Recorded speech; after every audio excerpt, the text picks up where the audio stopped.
Bonjour chers auditeurs, cette vidéo concerne l'auto-hypnose.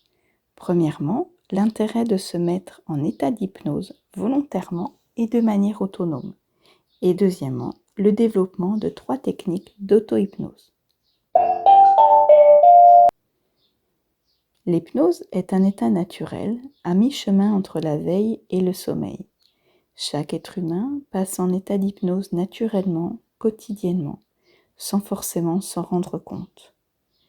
On peut également se mettre dans cet état volontairement, seul, c'est ce que l'on nomme l'auto-hypnose, ou avec un accompagnement extérieur. L'intérêt de savoir passer en état d'hypnose seul est de pouvoir se dissocier afin de rendre une situation plus facile à vivre. Ainsi, en cas de situation stressante, nous pourrons nous échapper par la pensée dans un lieu sécurisant. J'ai fait une vidéo sur comment construire son lieu sécurisant après la mise en hypnose. En cas de douleur, l'hypnose est également intéressante car cet état diminue d'emblée la sensation douloureuse. Pour amplifier l'effet, on peut utiliser des techniques comme la technique des sous-modalités que j'ai développée dans une vidéo précédente. L'auto-hypnose peut également être utilisée si l'on souhaite se faire des autosuggestions ou encore pour renforcer l'effet d'une visualisation. Pour illustrer, je vous donne comme exemple la préparation d'un examen ou d'un entretien d'embauche ou pour la mise en place d'un projet. On peut visualiser le résultat afin de programmer son cerveau à la réussite. Alors, comment entrer seul en état hypnotique ? Je vais vous expliquer 3 techniques ainsi que les situations les plus appropriées dans lesquelles les appliquer. Premièrement, l'auto-hypnose par la relaxation. Elle consiste à détendre le corps petit à petit. Pour ce faire, il faut prendre conscience de chacune des parties de son corps, les unes après les autres, et de détendre les muscles des pieds à la tête ou de la tête aux pieds. Détaillez bien chacune des parties, par exemple pour la main, détendez doigt après doigt, puis la paume et le dos de la main, puis ensuite vous remonterez sur le poignet, l'avant-bras et puis le bras. C'est une technique qui s'utilise lorsqu'on a du temps et elle est moins facile à utiliser en cas de douleur. Dans le contexte de la douleur, on ne l'utilisera qu'en dernier temps, c'est-à-dire que l'on rentrera en état hypnotique grâce à une autre technique que celle-ci, puis on utilisera une méthode de transformation de la douleur, comme les sous-modalités. La sensation douloureuse diminuera et on pourra alors décontracter les muscles par la relaxation, ce qui aura pour effet d'abaisser encore la douleur d'un palier. Je conseille cette technique d'auto-hypnose par la relaxation, particulièrement pour les visualisations et les autosuggestions. On peut également l'utiliser en amont d'une situation stressante pour se détendre. La seconde technique que je vous propose est plus rapide et tirée du yoga. Il s'agit de la respiration alternée qui induit un état hypnotique. Placez le bout de votre index entre vos sourcils, votre pouce sur l'une de vos narines sans la boucher et votre majeur sur l'autre narine sans la boucher. Inspirez, puis appuyez légèrement votre majeur sur cette narine pour la boucher et expirez avec la narine libre. Inspirez avec cette même narine, puis bouchez-la avec le pouce. Soulevez légèrement votre majeur pour déboucher l'autre narine avec laquelle vous expirez, puis vous inspirez.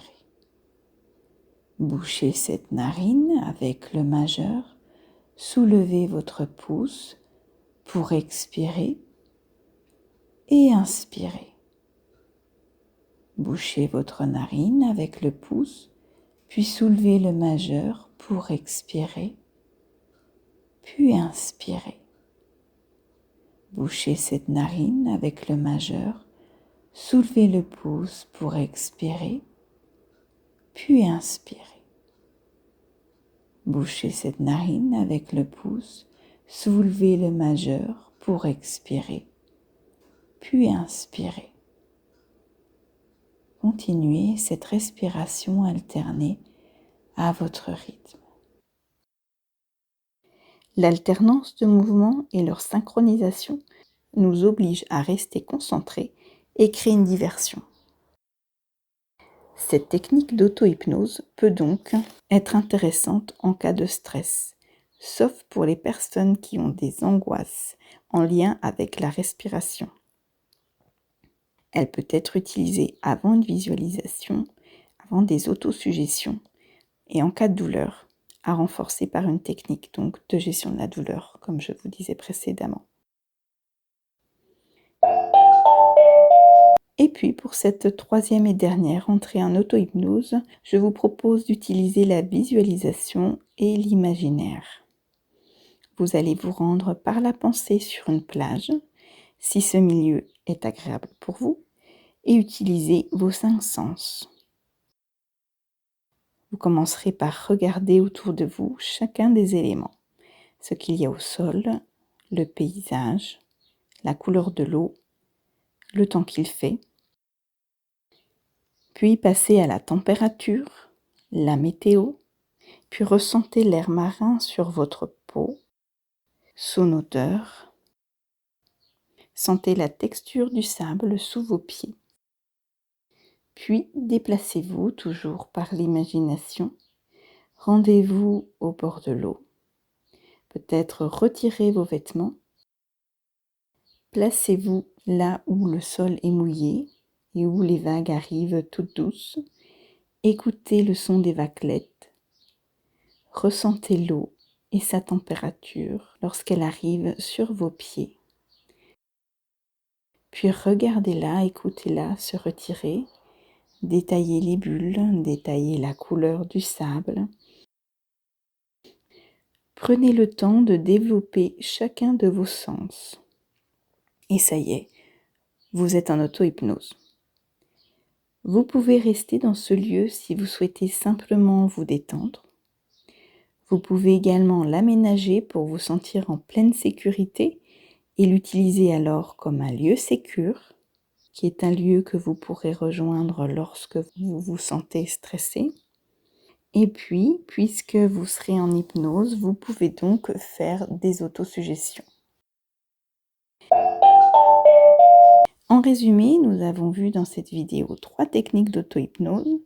La première qui passe par le corps physique et la relaxation. La seconde qui est une respiration yogi. Et la troisième qui utilise l'imaginaire et les 5 sens. Je répondrai à vos questions en commentaire si questions il y a. Et merci.